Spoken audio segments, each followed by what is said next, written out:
My name is Caden Arius Quint, but most people know me as Stooge. I'm on my way to the Thera planet, Thera 2 to be exact, where I will be forced to work at a base known as Crystal Blue.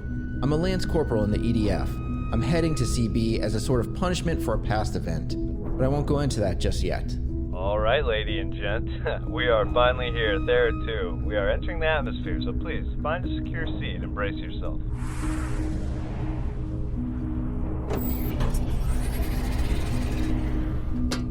Oh man, you're in here? That's Victoria Palmer. We're both heading to Crystal Blue. The Theras can be brutal depending on what job you have assigned. Hopefully, I get something easy to make my stay more comfortable. Although I heard the worst thing about this place is the boredom. Nothing exciting ever happens this far out in space. Crystal Blue is a sci-fi series from Seven Lamb Productions. The story follows 15 members of Crystal Blue as they work on air purifier towers and monitor space by the White Line. The White Line which separates humans from the alien menace known as the Calamonians. But not long after Palmer and Stooge's arrival, things start to get weird. A mysterious down shuttle and signal interference are just the beginning for the Crystal Blue team. If you're looking for a new audio drama, you can find the series at sevenlamb.com or search for Crystal Blue wherever you listen to podcasts.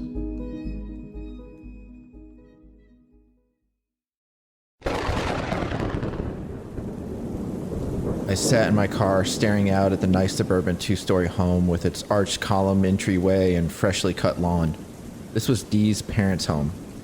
I knew I shouldn't be here, but I often stop by just to see and debate if I should try to make contact in person.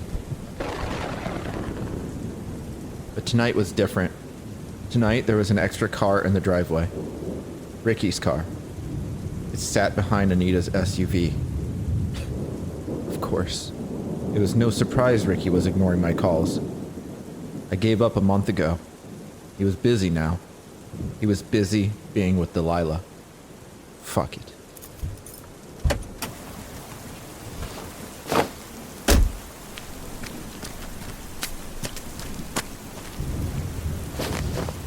I was about to ring the doorbell, but stopped myself.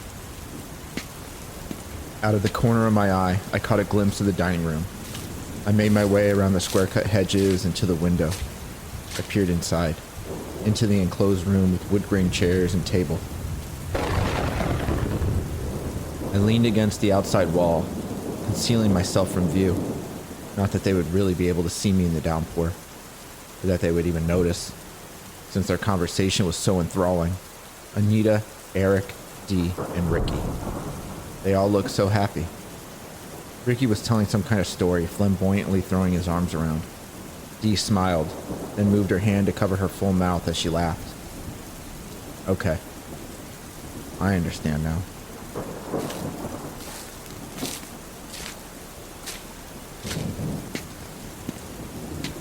I went back to the entryway, standing by the front door, pondering. Should I ruin their evening? Should I confront her about Ricky? No. Don't.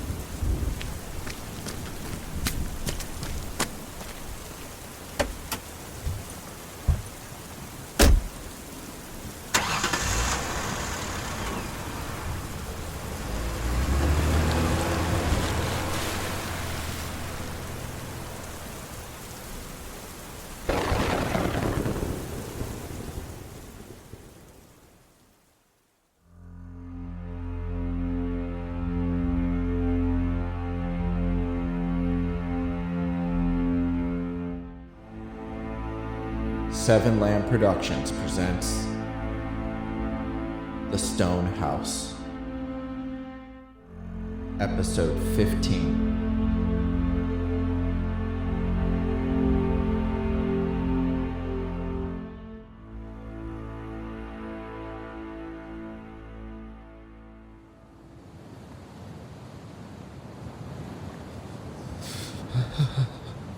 The sun did little to warm me, giving the beach its typical bleak and gloomy quality.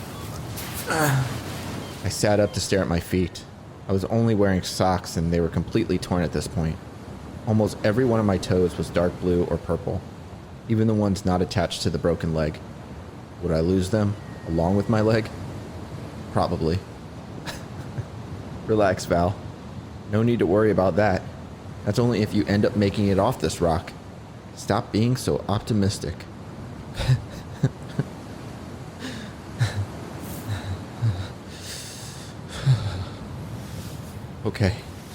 Okay.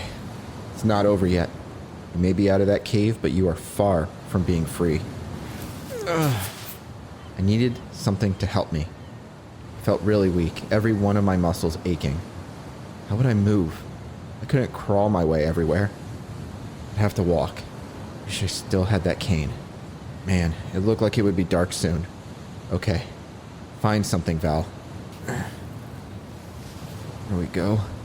There is some driftwood not far from me, up closer to the rocks. Let's try that.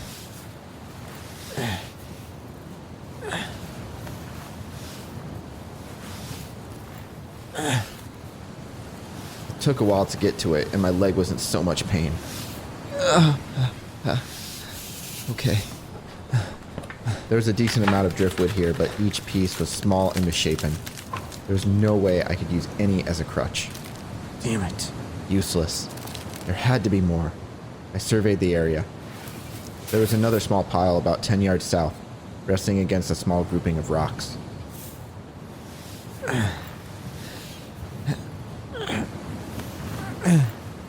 My arms were so tired. I wouldn't be able to keep this up. I had to find something soon.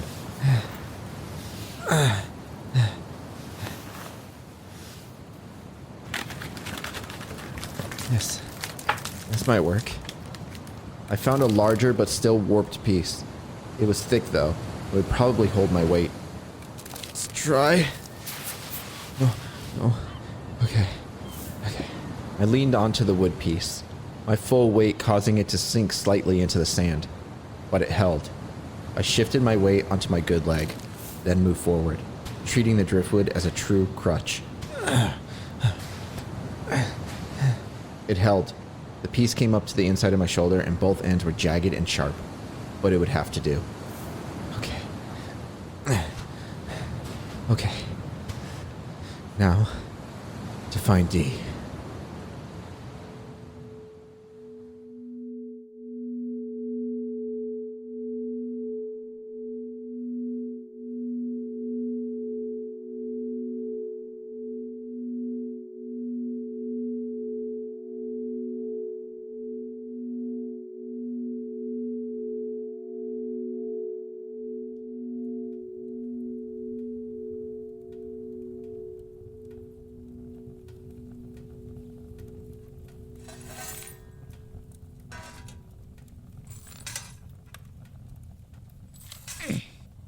There you go, boy. When you finish with that, take the trash to the bin out back. I didn't know there was a bin for trash here. That was something else I never asked about. But now, I didn't care. Dear, I need your help with something. What? Come here. I looked over from my spot on the couch. Gavin took a seat at the table, a small first aid kit sitting in front of him. Come here, dear.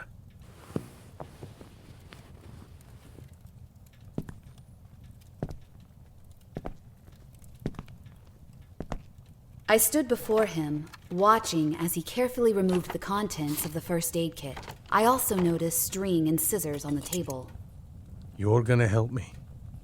Help you with what? With this. Gavin awkwardly pulled off his shirt, revealing the gash in his shoulder. What are you doing? I need a stitch-up. You cut me quite deep. He flung his shirt aside. It landed over the back of another chair. That shirt's done for. Now sit. Gavin was a big man, but wasn't as flabby as I would have imagined. The only other time I saw him was in the dark, in his room, in his underwear, when Val was still here. And that, I continuously tried to shake from my memory. You want me to stitch up your wound? You did it. It's the least you could do. I don't think I can. You don't think you can? Or you don't want to? Would you rather me bleed out here? Is that what you want? But I didn't answer. The wound wasn't bleeding. At least, not anymore. Sit. You don't scare me. I ain't trying to, dear. You trying to. You were going to hurt him, though. And that's why you came back. Were you really going to do it? Death ain't scary. Living a life not worth living, now that is scary. I don't understand. You don't understand. Boy, take out the trash. Now I say. I watched as Noah finished sweeping up the mess and tossed it in the bin. He then took the bin outside. He's always struggling with that door. It's too big for him. Now, what were we talking about? Ah, yes. You don't understand. He leaned forward and put his head in his hands. He rubbed his temples and grimaced. I just want you to be happy, dear. I want you and Noah to both be happy. I'd do anything for you. But I'm not done, dear. I'd do anything for my family. That's why I always forgive you. But my patience is running low. And when it runs low, I do things I don't want to do. The anger. You know my anger. It consumes me. I wish it weren't there sometimes, but I can't help it. I guess it ain't much different than someone who can't control what they eat or someone who can't control how sad they get, you know? But my anger only comes so often. And if you could just realize that we're a family, then I wouldn't have to worry. You wouldn't have to worry. The boy wouldn't have to worry. You see? Gavin. No. You see? I don't want you calling me Gavin. Gavin's my name to someone I just met. Or an acquaintance or an old friend. But we are so much more than that. We're a family. A loving family. That's all I want. And I know that's all you want. So forget whatever else it's making you act this way. Because I'm here. I'm always here. I just... Ah! He held up a finger, cutting me off again. I'm almost done now. But you need to hear this last part. There ain't no boat coming. There never were. But that's okay. Because everything we could want or need is here. We just have to help each other. So no more fights. No more squabbles. Just us in our island. Our home. Hey, boy, not yet. Stay outside a moment. I'm almost done talking to your mother. Mother? A chill ran down my spine. I've given you many warnings, and I won't give you no more. I want a family. You do something like this, again. You fall out of line. I'll do something I don't want to do. Something I can't help. My anger will consume me, and I just may hurt the boy. And I know you ain't worried about yourself, but you're worried about the boy. So don't make me do such things, eh? Just be a family with me. With us. Can you do that? I was literally shaking. I wanted to cry. I knew there was no boat. That was obvious. But now I had to be careful what I did and said. Not for myself, but for Noah. I needed a way off this island more than ever now. I needed to get me and Noah away from this crazy man. Can you? Can you do that? I nodded slowly, holding back tears. Good. Now take a seat and help me with this. Boy! You can come in now! Boy!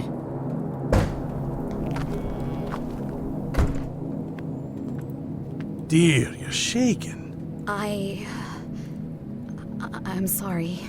It's okay, dear. But maybe we should save this for a little later, no? I don't want you slipping up. I'll wrap it up for now. We'll work on it in about an hour or so. It's been a long, trying day.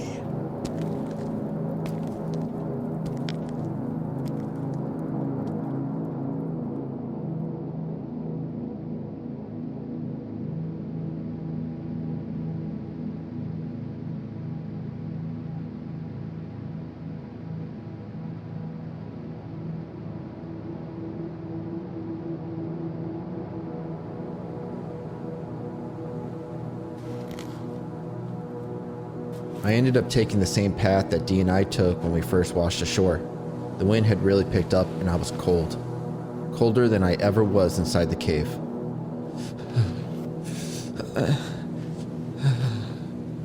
But I kept pushing on. I had so much trouble walking with my leg the way it was. It was a darker blue and purple now. I wondered if it was infected. The odds of me setting it right were next to nil.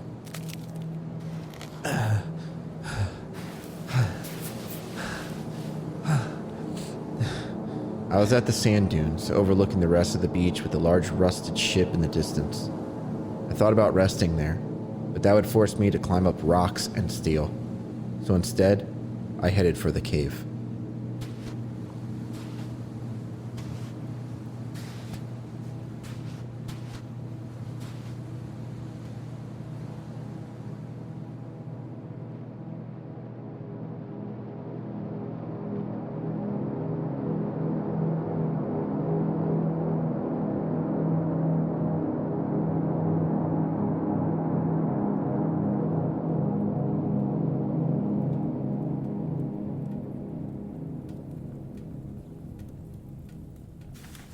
Careful there. Oh, sorry. But I wasn't really. I loathed this man. Here I was, sewing up the gash left by the plate. It was one thing for him to threaten me, but I couldn't let him hurt Noah. I would figure out a way off this island, but for now I had to play nice. Like before. Act like I cared. Too deep, my dear. Sorry, I've never done this before. Just be careful with it. He suddenly rested his hand on my leg. I bit my tongue. Don't do it, Dee. Not now. Even though, if I planned it right, I could possibly jab this needle right through his... I know what you're thinking. What? I know what you're thinking. I'm not thinking anything. Yeah, you are. I can see it in your eyes. You don't feel the same way for me like you used to. I know that. But things will change. They will. Just give them time. This here's a nice home and a nice island. And I can provide for us. We don't need supplies or a boat. We'll be real happy here. You just have to try, dear. He pulled his hand off my knee and smirked. But I haven't been rushing you. And I don't plan to. You need time, I know that. But soon you'll have to come around. If you want us all to be happy, you'll have to. I didn't say anything. I just finished the last stitch, cut it, and tied the end into a small knot. There. I'm done. Good. Very good. Feels much better already. He stood and rotated his arm carefully.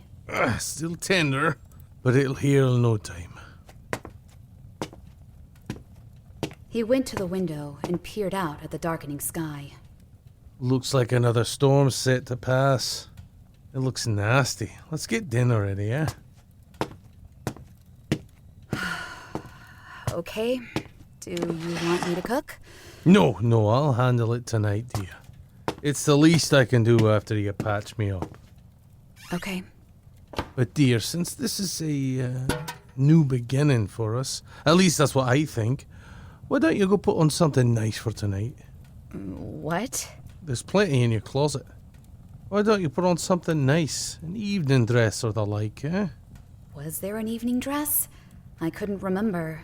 But he stood there shirtless and smiling, waiting for confirmation. I nodded slightly. Aye. I felt sick to my stomach. As I walked to my room, I wished I took that chance and ran that needle into his eye.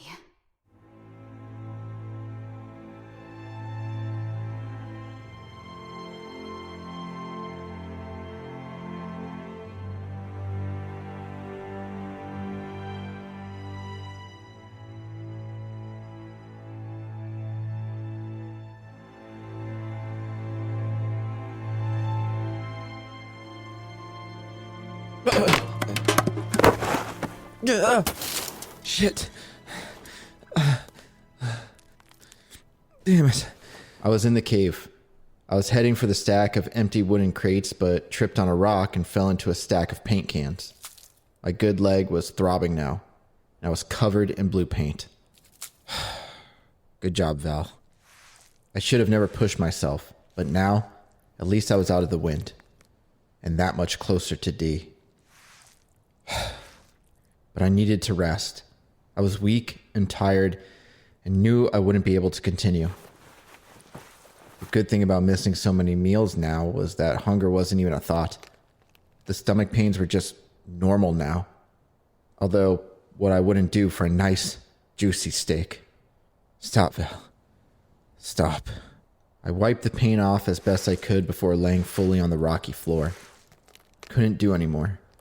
So exhausted.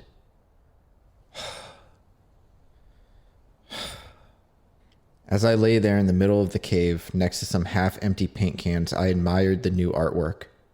Wait a second. New? Yeah. Those images weren't there before. I remembered the shapes and weird symbols. I remembered the boats and sea life and mountains and the lighthouse. But now there was a submarine and a whale. Who drew these pictures? Could it be Noah, Gavin, that guy who attacked me, or someone else? I didn't know what time it was, but I couldn't keep going. Not yet. I'd rest here for a little while and then push on. Find D and then what, Val? You're in no position to do anything else. You can't even stand without help. Doesn't matter. You have to find D. She could be hurt. She could be worse off than you, Val. Who knows what that asshole did to her? You have to find her. You have to help. I closed my eyes, squeezing out a few tears. Just a short rest. Then you find her.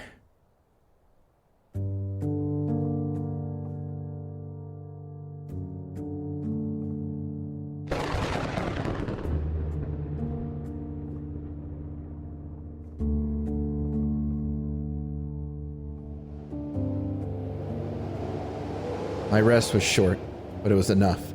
I was jolted awake from a nightmare. Dee was in pain, screaming, calling out to me. It was what I needed to get out of that cave and push on. That and the encroaching storm. Lightning flashed in the darkening sky. The wind had picked up, and soon it would rain. But I didn't want to wait any longer. I had to get to Dee.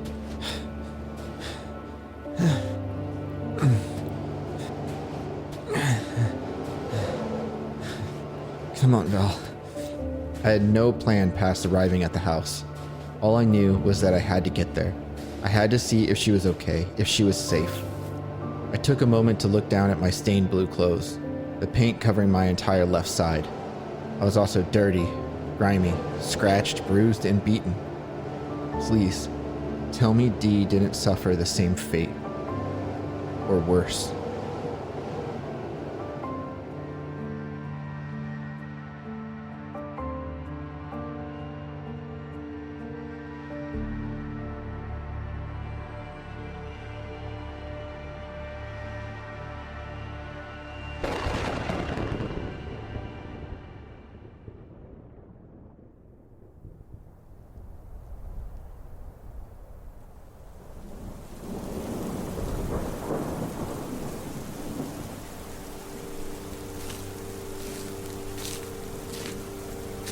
I reached the field just as it started to rain. The barn was closed, all the cows inside. There was a faint light coming from the windows of the stone house. On approach, my heart started beating rapidly. I could feel a tightness in my chest. All my worries were consuming me. Please. I was drenched by the time I reached the house. I couldn't just barge in. Gavin would destroy me. So I snuck around the side and peered into the nearest window, leaning on the sill and pressing my face against the dirtied and cracked glass. The hell? There, inside at the dining table, Gavin, Noah, and Dee. What? She wore a nice summer dress of golden flowers. The fire was burning brightly, along with the two candles evenly spaced in the center of the table. What? What? How? I watched her movements, her facial expressions. It didn't hurt her. Wow. Why would he, Val? He liked Dee. You knew that. But how could she sit there with him, eating like nothing was wrong? At one point, Gavin said something. Before Dee took another bite, she smiled ever so slightly. And that's when I realized I'd seen enough. I pulled back from the glass. I wanted to cry. This whole time I fought for my life, worried that something may have happened to her. But she was fine. Not only was she fine, she was well. I didn't know what to do now. I felt empty inside, unable to fully process what I saw. So I just grabbed a piece of soaked driftwood and left.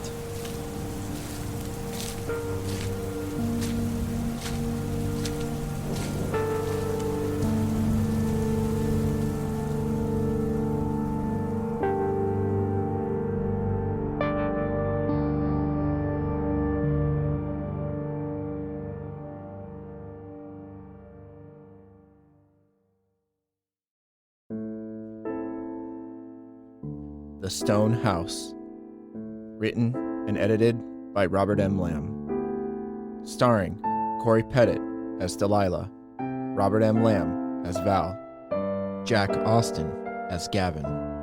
Co-starring Dennis Caldwell. Music provided by Kevin MacLeod of Incompetech.com. If you enjoy this podcast, don't forget to rate and review. Visit 7lamb.com for more podcasts such as this.